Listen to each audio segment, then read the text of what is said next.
one of the things that we advocate is transparency and accountability, and part of that is for us to simply listen to your input. So at this point in the meeting, we have 55 instead of 65 minutes, but if you have something that you would like to speak directly to all of the viewers tonight, raise your hand so that Kelly can promote you to a panelist so that you can both speak, your audio will be enabled and your video will be enabled so that you can be seen and be heard. And we're here to hear your assessment of how are we doing, what do we need to do better, and how are you willing to help? And that's part of what the commander's asking. How are you willing to help? If there are any geeky people other than Samuel, who hasn't been able to show up yet tonight, and Angelo, who professes to be another geeky person, we can use some help in social media, YouTube productions, et cetera, et cetera. So I'm all ears, and at this point, Kelly, if you see anybody raising a hand, go ahead and invite them to join. And other CPC members, I will mute myself and you can talk. There's a question in there from Tom Ciciteri. During COVID, many medical providers offered virtual doctor visits. Might APD offer virtual Southeast Command officer visits to augment the triangle office space for the Commander Luke? That's a great question. A lot of and we've expanded the duties and responsibilities of our telephone reporting unit, TRU, and our online reporting. An example being in the past, if there was a offender that was known on a particular type of crime, they wouldn't be able to take the report and you'd have to wait for an officer to take it. That's not the case now. Now, TRU or online reporting can complete that report and at least get it reported and get a case number, and then it gets assigned to, if it's felony, it gets assigned to a detective. If it's misdemeanor, the day shift lieutenants are getting all of those and they're assigning them to field officers to conduct that investigation. And if a criminal summons needs to be drafted, the field officers will complete those criminal summons.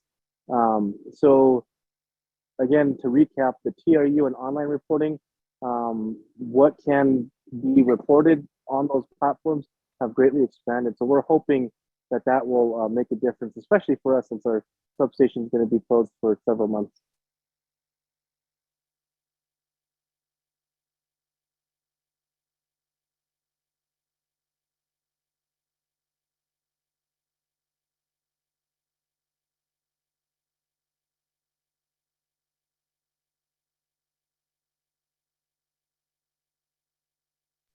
So at this point, Kelly, just raise your hand or butt in if somebody wants to speak on camera and with their video.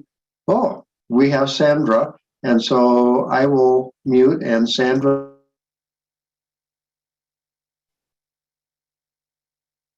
Hello? We hear you, Sandra. Go ahead. Okay, sorry. Don't be sorry. So happy St. Patrick's Day, first of all, to everybody. Enjoy your green beer. But I guess this question, of course, is for Commander Langwit and possibly Jose. If I took my note correct, auto thefts were like at 79, very high. And with that, to me, I think comes speeding, especially if officers see them stealing a vehicle and they're trying to get away. Speeding through the neighborhoods, speaking for myself, for my neighborhood, Elder Homestead, It's becoming very, not that it's becoming, it's just increasing, I guess. The speeding from San Pedro to Louisiana on Catherine, just blowing through the stop signs, blowing through our neighborhood from Gibson.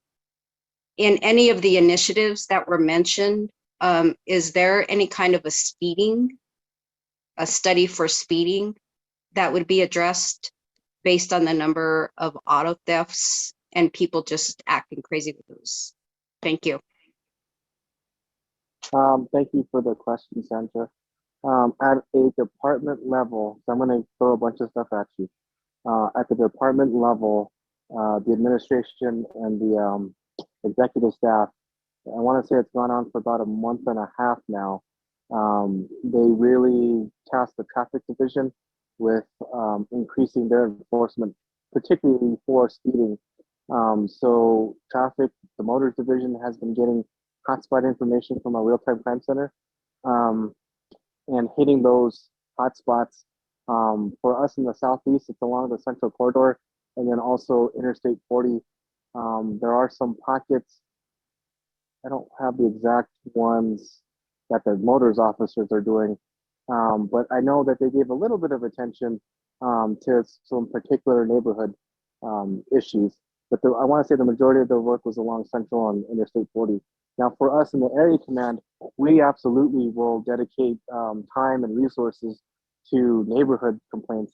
And what I'd like to tell everyone is anytime that you have a particular intersection or a particular area where you see that, please report that. The traffic engineering website on the city.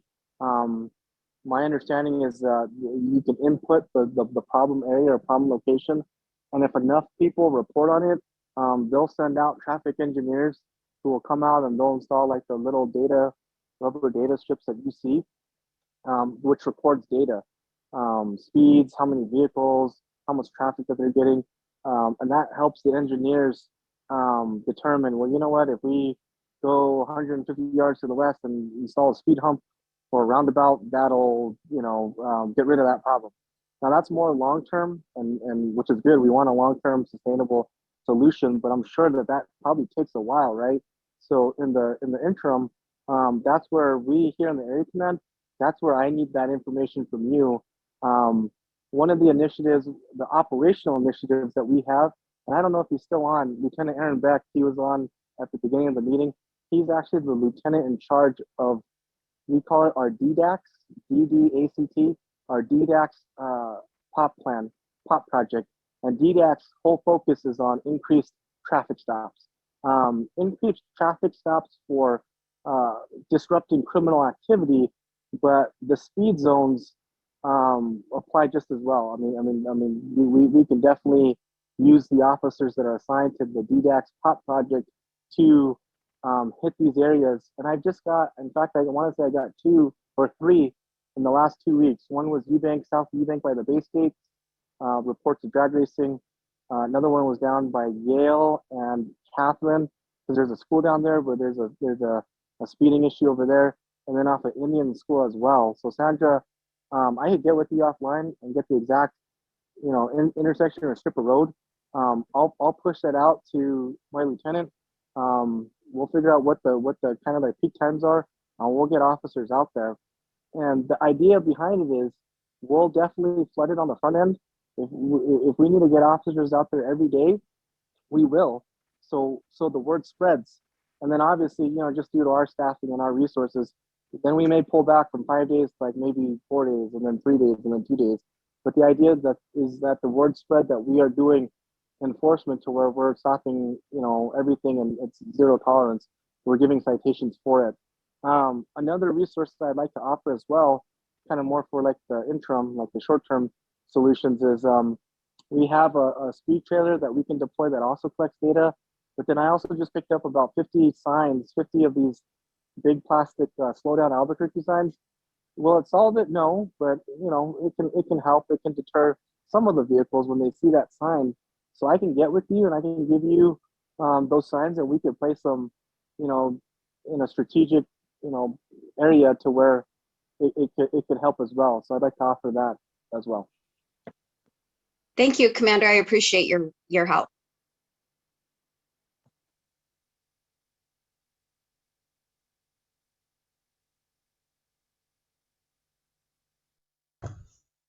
Okay. I think Angelo had a suggestion to make. Angelo? You there, Angelo?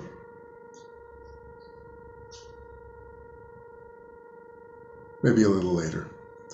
Is there anyone else who would like to come on and speak about questions, comments, or concerns in the Southeast Area Command at this point in time? If not, like the commander, I like to talk. So let's see here.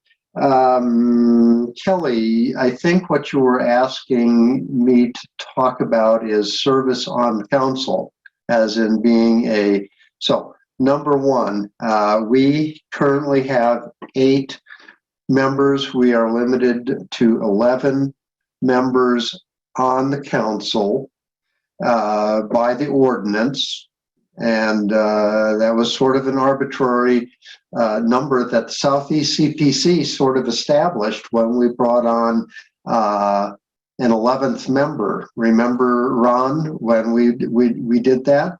And so it kind of stuck, and makes it easy in some respects to have a majority to establish a quorum and so forth. So we have 8 current members. Sadly, Samuel seems to be stuck in his midterm, but we have openings for 3, and I was going to address this tonight, if I can find my notes, that we have an obligation to have a diverse membership on the council. And we are not doing an especially good job at that. Susie is currently our only woman member. We have 2 sort of youngish members. I see Archie. Angelo is young and Samuel is young. We have 3 Hispanics, as I would 1, 2, 3, maybe 4. Archie, Angel, Samuel, and who else am I missing? Anyway, we do not have, we maybe have adequate Hispanic representation. We only have 2 applications, and neither one of them is likely to improve our diversity. So with that, I think the CPC members should have a discussion at some point about what we want to do. But if you want to serve on the council, we're looking forward to your expression of interest. And I'm going to say one thing. I did mention that 3 of us are obligated, if there are sufficient community members interested in serving, 3 of us are obligated to step down October 2023.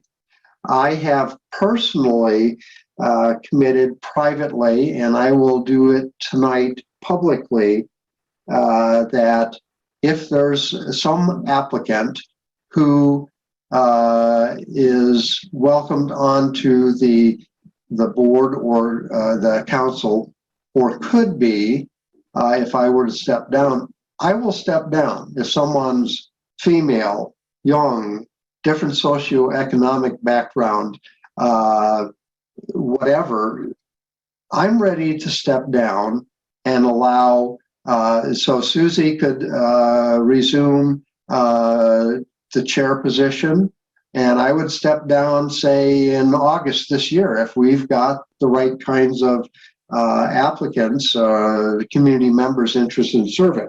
So With that, please take a look at the, let's see, Archie had his hand up first, and Ron, I'll stop talking here in just a moment. Please take a look at the city website. Also, there is a questionnaire form on Google Drive, and I will send that out to everybody so that they can sort of self-vet in what their abilities are. So, Archie, are you still wanting to make a comment? If so, go ahead and speak first. I will stop, and then Ron will speak.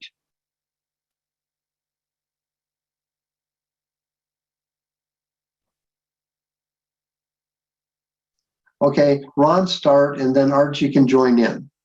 Okay, let's see, Kelly, and or Mike, would it be possible for you to send out on Nextdoor the website location for the city, for the community policing councils, where there are application forms and information available for people who want to make an application?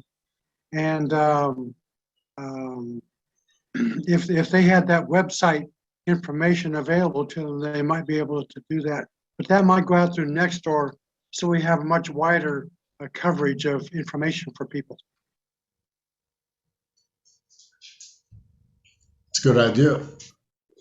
I know that APD does have somebody who has the ability to post across multiple neighborhoods, not just the adjoining neighborhoods. I will do that in the southeast in my adjoining neighborhoods. I think there are 23, but that does not reach the entire southeast CPC area. I think it was Amanda Bustos had that capability. I can reach out to her and see if she's able to do that. And if we can't get it going, that maybe we can find, maybe Christopher can extend the reach in his adjoining neighborhoods and so forth. Angelo, I think you probably, if you're on Nextdoor, can post further east, and we'll just do it piecemeal. And I see Maria online. Archie hasn't offered a question or comment. Okay, Archie. You already answered it, Mike. Thanks. I just wanted to ask the commander, if he could touch on ACS, the Albuquerque Community Service, and how he sees that's been aiding in the lowering of the calls of uniformed officers to different scenarios and different incidences. If he has any information on that, thank you. Okay, great question, Archie. I'll just say here, just speaking for the Southeast Area Command, I can't comment citywide, but we have a great relationship with ACS. Like I said, I know the majority of my referrals comes from the encampment referrals that I get, to where every time I've hit up ACS, the next day they are out there doing their resources and outreach. So it's a great relationship. I know that they are still working towards expanding their capacity. And capacity, I mean like 7-day-a-week coverage and extending their times. They did provide training to our officers as far as situations of when they, on a call for service, can send that calls for service to them, because they run off the AFR CAD system, to where we don't have to respond. So those behavioral health issues absent of a crime, absolutely, that's something that ACS can take. So I hope that they get all the funding that they need, and that they can expand their capacity, because in my opinion, it's a great resource as far as helping bring down the workload for our officers, but also providing that service. Because like I said, a lot of the contributing factors don't really, it's not a police, we shouldn't be there, at that point. and ACS can help address it before it ends in crime because it went unaddressed, if that makes sense. So thank you for the question. So Thanks for the answer. I'll get with you, Commander, see if we can't somehow summarize statistics. And I'll also reach out to Diane Kinderwater to maybe have Mariella do a return interview about the effectiveness of ACS in helping reduce your calls for service. So they were highly impressed with the interview that she did a long time ago. So let's see here. We have Maria, and I believe she wants to say something. Want to let you guys know that I am happy to connect you with Vanessa Baca, who's in charge of the Office of Neighborhood Coordination, and she can include in her weekly e-newsletter the information that the CPCs are looking for new members and the forms to apply. If you would like me to, I can do that.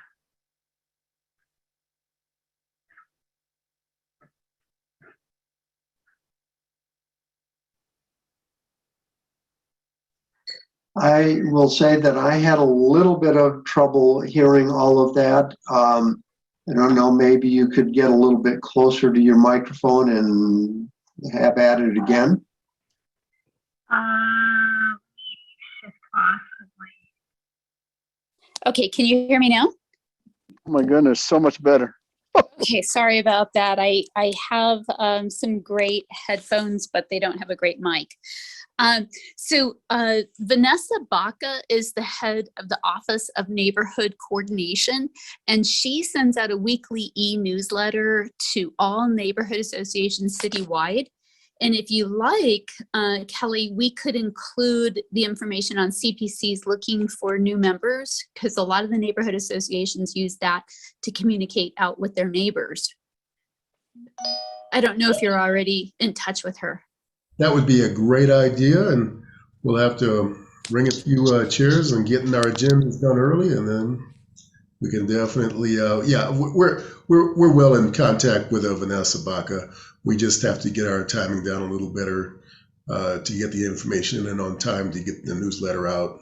You know. Yeah, I think sometimes Fridays, because she sends it out on Mondays. So that might help get more people. And I'm happy to also spread it on the list that we have for the Nob Hill to University Echo area as well, if that's helpful.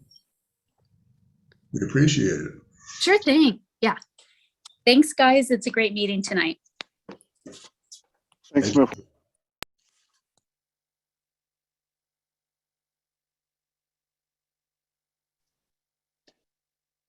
So Kelly, do you see other community members who are interested in speaking, being seen, even if it's just a graphic or name? So nobody else? We're not right now. We do have one council member, I think, who wants to speak.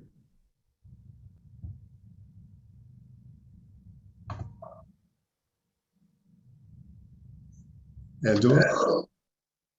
Hi, this is Debbie Conger. I was reading, and I'm sorry I had to drop off for a while, so I hope this wasn't already covered, but I was reading the Commander's Earth Day idea.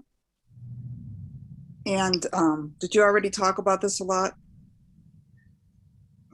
Not too much. Okay. Yeah, that's I was a criminology major back in the 90s, and that's the whole broken window theory of crime. And I know in South Los Altos, we worked a lot with community policing and everything to do cleanups. And I totally agree with what he's saying to do this. The problem is, I think it's a great idea. Our neighborhood association has like 10 members, okay? We don't have we try to reach out to people. If there was something about that, we could possibly post it on Facebook page or somewhere. The problem is Fridays, like a lot of us who are involved already, we work full time. And I just think it's a great idea, and I don't know what the solution is. I can't do it because I have a demanding job and I can't do it on Fridays, but I don't know what the solution is, but he's right. You know, it's the whole broken windows theory of crime. The criminals think nobody cares. And I've been picking up trash over in South Los Altos on the streets in the 100 block. And I think it helps, but I don't know, could it be done like on a Friday and Saturday? I'm not sure.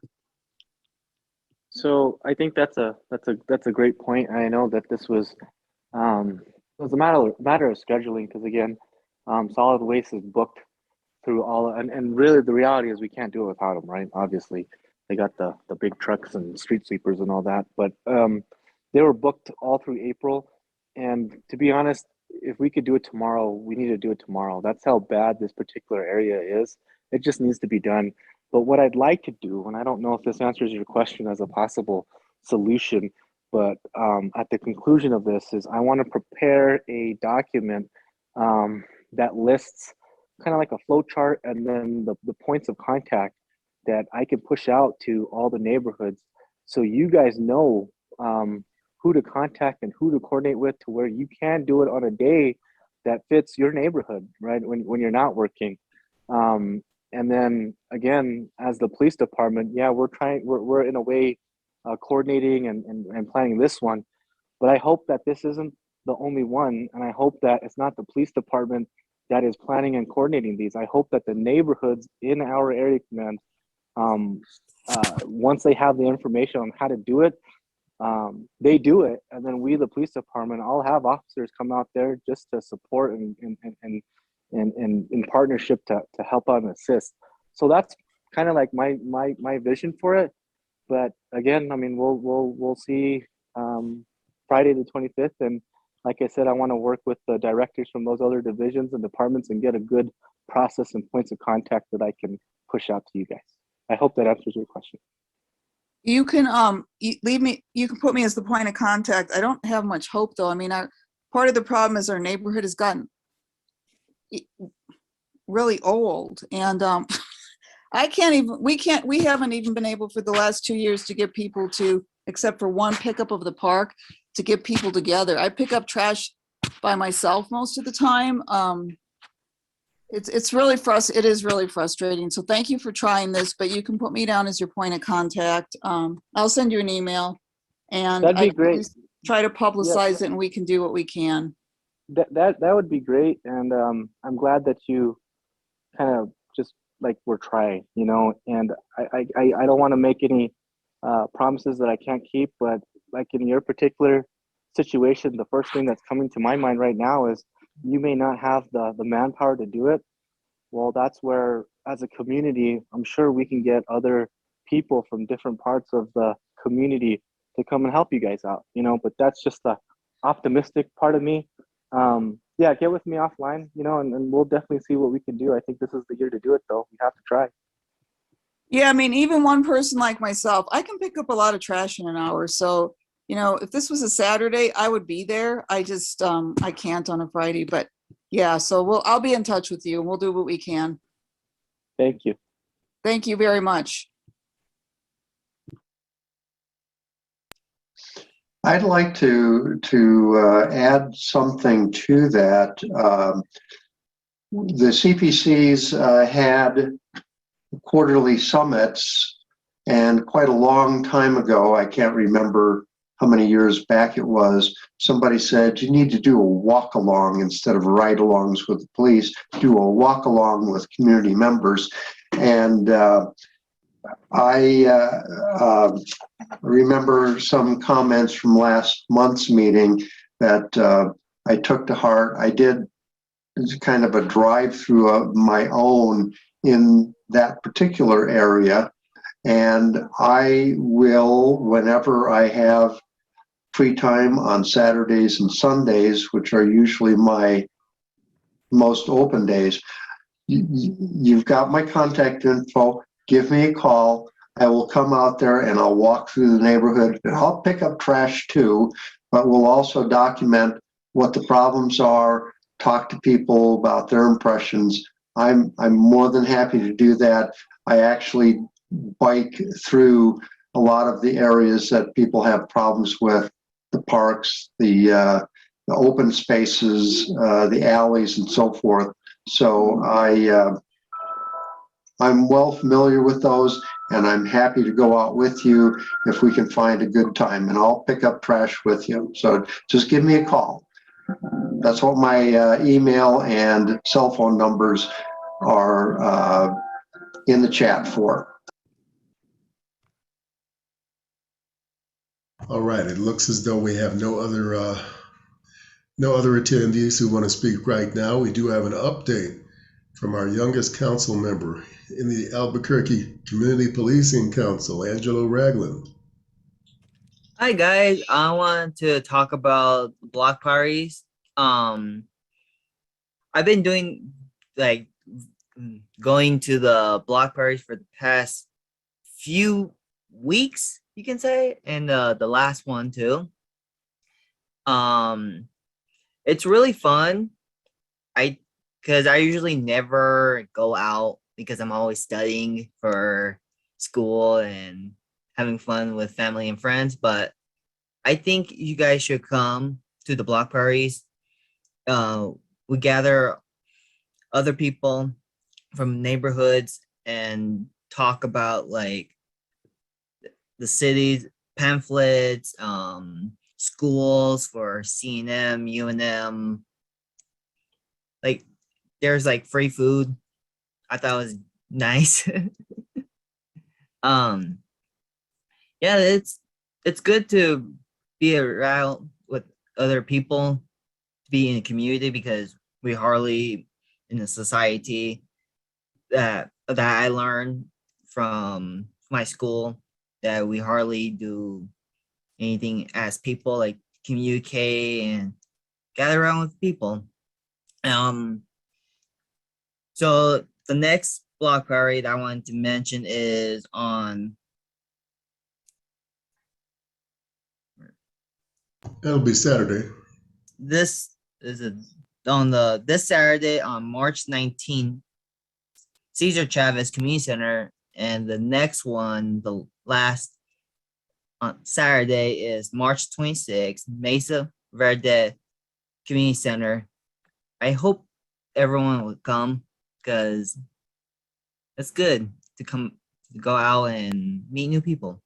It's been Thanks. beautiful out there, hasn't it? The weather's been nice. I bring my dog, and we all get together. The city and the county vendors come out, giving the ones from all the offices talking about what they do and giving community services. And Ron and Mike and Angelo and I have been out there every weekend speaking to people about the community service. I've had my free food every weekend. My dog Fozzie has always gotten some dog biscuits and stuff. And, ultimately it's been a good time. So I got to meet a lot of people from a lot of different communities, and it's been worthwhile. Saturday morning from 12 till 3.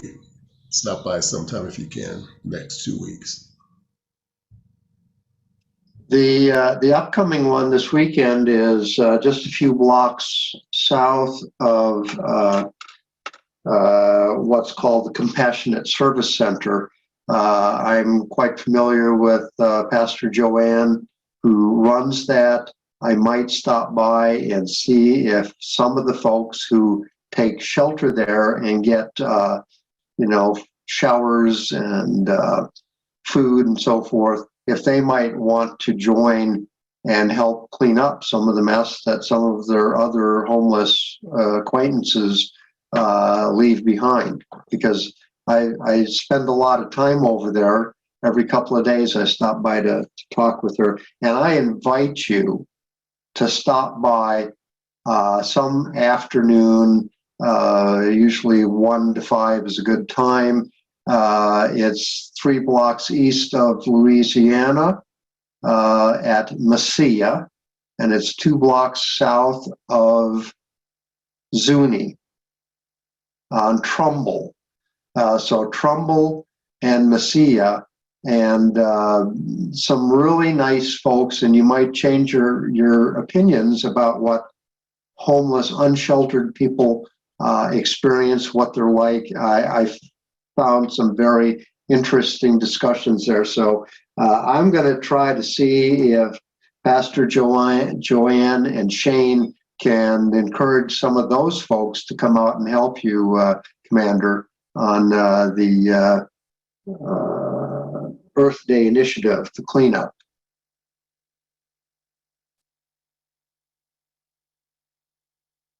Thank you. Does anyone have anything else?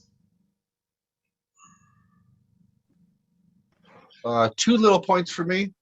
One for the speeding for Sandra and the International District. I know a lot of that speeding is tied into base traffic, especially along Louisiana and Gibson. And you can just time it based on the shifts coming in or leaving. And that's more of a reoccurring problem. And I know that it gets looked into every once in a while, but walking your daughter to Van Buren really opens your eyes to that particular problem.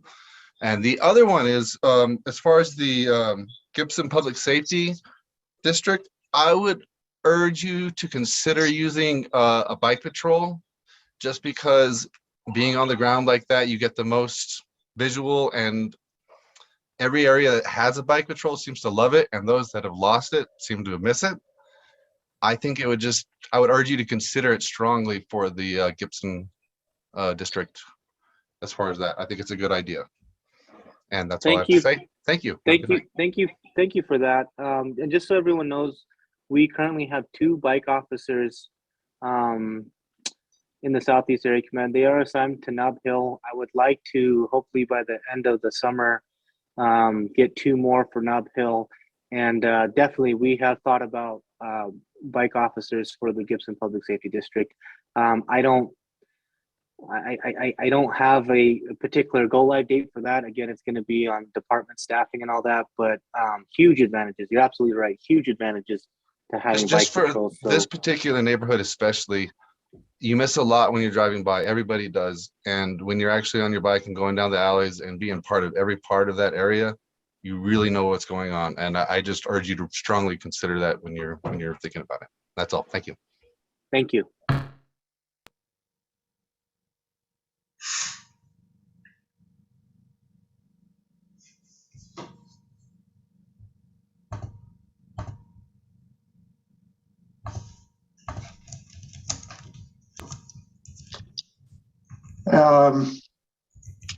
I think I will send out a few links to some of the background material, documents, reports, excerpts from some of our previous meetings.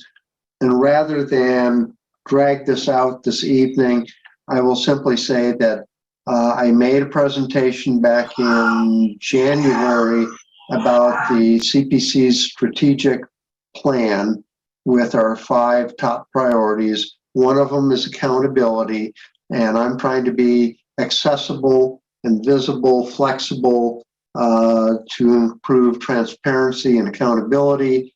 Again, reach out to me. I will send out a link to that YouTube excerpt about the strategic plan, and I invite you to take a look into the plan itself and options for joining a community working group, because we are only obligated under the CASA to hold 2 CPC meetings a year. What could we possibly accomplish during that time?